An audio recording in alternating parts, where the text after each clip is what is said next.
শিশু রোগীদের ক্ষেত্রে শ্বাসনালী সংক্রমণ যেমন টনসিলাইটিস, ব্রঙ্কাইটিস, কানের সংক্রমণ যা শিশুদের মধ্যে খুবই সাধারণ একটি কমন রোগ, মূত্রনালী সংক্রমণ, ইউটিআই, মূত্রাশয় এবং মৃত্যতন্ত্রের সংক্রমণ, টাইফয়েড জ্বর ইত্যাদির ক্ষেত্রে খুব দ্রুত কাজ করে থাকে এই ডেনভার সিরাপটি এবং এই ডেনভার সিরাপ মূলত শিশুদের জন্য। আসসালামু আলাইকুম, শামস মেডিসিন টিপসে আপনাদের সবাইকে স্বাগত। আমি আবারও চলে আসলাম আপনাদের মাঝে নতুন একটি টপিকস নিয়ে। আজকে আমার টপিক হচ্ছে ডেনভার সিরাপ, যার জেনেরিক হচ্ছে সেফিক্সিম। এই সিরাপটি শিশুদের কি কি কাজ করে, কিভাবে খেতে হবে ইত্যাদি সম্পর্কে আজকে আলোচনা করা হবে। সুতরাং টপিকটি অত্যন্ত গুরুত্বপূর্ণ। যারা অলরেডি আমার চ্যানেলটি সাবস্ক্রাইব করেছেন দেশ এবং প্রবাস থেকে, তাদেরকে জানাই অসংখ্য ধন্যবাদ। যারা এখনো চ্যানেলটি সাবস্ক্রাইব করেননি, চ্যানেলটি সাবস্ক্রাইব করুন এবং ভিডিওটি আপনার টাইমলাইন থেকে শেয়ার করে দিন। এর ফলে হয়তো আপনি উপকৃত হতে পারেন অথবা আপনার প্রিয় মানুষ যারা এই ধরনের সমস্যায় রয়েছে তাদের উপকারে আসতে পারে। সুতরাং আবারও বলছি, চ্যানেলটি সাবস্ক্রাইব করুন এবং ভিডিওটি আপনার টাইমলাইন থেকে শেয়ার করে দিন। চলুন বন্ধুরা, আমরা চলে যাই আমাদের মেন টপিকসে। ডেনভার সিরাপ হলো একটি অ্যান্টিবায়োটিক ফর্মুলেশন যাতে রয়েছে সেফিক্সিম, যা তৃতীয় প্রজন্মের সেফলোস্পিরিন। এটি সাধারণত শিশুদের এবং কখনো কখনো প্রাপ্তবয়স্কদের জন্য নির্ধারিত হয়, যাদের ট্যাবলেট গিলতে অসুবিধা হয়। ডেনভার সিরাপের শক্তি হলো 100 মিলিগ্রাম সেফিক্সিম প্রতি 5 মিলি, যায় শরীরের ওজন অনুসারে ডোজ নির্ধারণ করা সহজ করে তোলে। এই ওষুধটি শ্বাসযন্ত্রের ট্র্যাক্ট, মূত্রনালী ট্র্যাক্ট, কান, গলা এবং অন্যান্য সংবেদনশীল অঞ্চলের ব্যাকটেরিয়া সংক্রমণের জন্য ব্যাপকভাবে ব্যবহার করা হয়। সেফিক্সিন ব্যাকটেরিয়া কোষ প্রাচীর সংশ্লেষণকে বাধা দিয়ে কাজ করে, যার ফলে ব্যাকটেরিয়া মারা যায়। এটি গ্রাম পজিটিভ এবং গ্রাম নেগেটিভ উভয় ব্যাকটেরিয়ার বিরুদ্ধে কার্যকর। তবে অন্যান্য অ্যান্টিবায়োটিকের মতো এটি কেবল ব্যাকটেরিয়া সংক্রমণের বিরুদ্ধে কাজ করে, ঠান্ডা বা ফ্লুর মতো ভাইরাল সংক্রমণ নয়। এ পর্যায়ে বন্ধুরা আমরা জানবো যে এই ডেনভার সিরাপ এর ব্যবহার, অর্থাৎ কোন কোন ক্ষেত্রে এই সিরাপটি ব্যবহার করা হয় সেই সম্পর্কে বন্ধুরা আমরা জানবো। বিশেষ করে শিশু রোগীদের ক্ষেত্রে ব্যাকটেরিয়া সংক্রমণের বিস্তৃত পরিসরের জন্য ডাক্তাররা ডেনভার সিরাপটি লিখে দেন।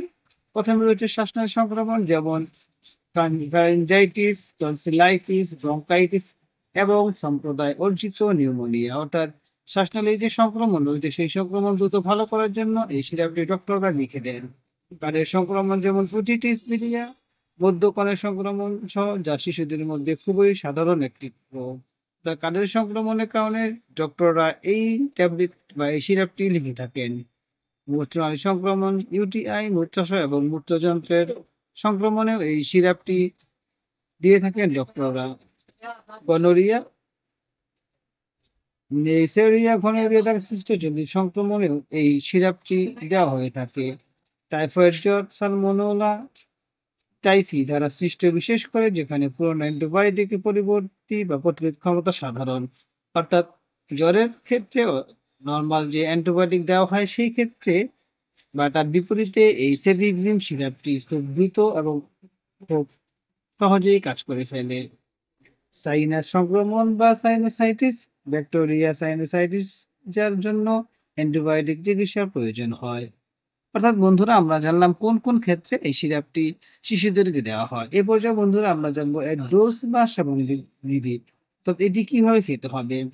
ডেনভার সিরাপের ডোজ বয়স, শরীরের ওজন এবং সংক্রমণের তীব্রতার উপর নির্ভর করে। এটি সাধারণত শিশুদের ডোজ প্রতিদিন 4 মিলিগ্রাম কেজি শরীরের ওজন সাধারণত দিনে একবার দেওয়া হয়, অথবা এটি দুটি ডোজে বিভক্ত। অর্থাৎ প্রতিদিন একবার খেতে হয় অথবা এটি দুইবার ডোজে বিভক্ত করে খাওয়ানো যায়।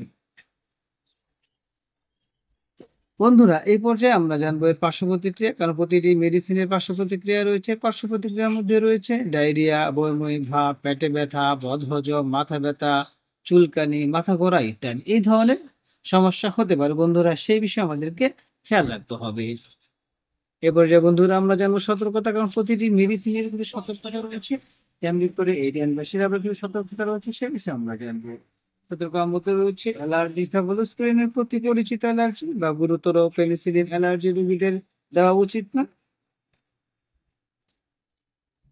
কিডনি সমস্যা, কিডনি প্রতিবন্ধকতা যুক্ত রোগীদের ক্ষেত্রে ডোজ সমন্বয়ের প্রয়োজন হতে পারে। অতিরিক্ত ব্যবহার ডান বা সিরাপের অপ্রয়োজনীয় বা ভুল ব্যবহারের ফলে অ্যান্টিবায়োটিকের প্রতিরোধের সৃষ্টি হতে পারে।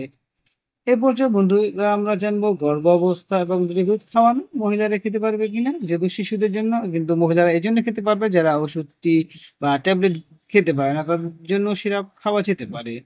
তবে গর্ভবতী এবং বুকে দুধ খাওয়ানো মায়েদের ক্ষেত্রে অবশ্যই ডক্টরের পরামর্শ নিয়ে খেতে হবে। ডক্টরের পরামর্শ ছাড়া এই সেভিক্সিন খাওয়া যাবে না।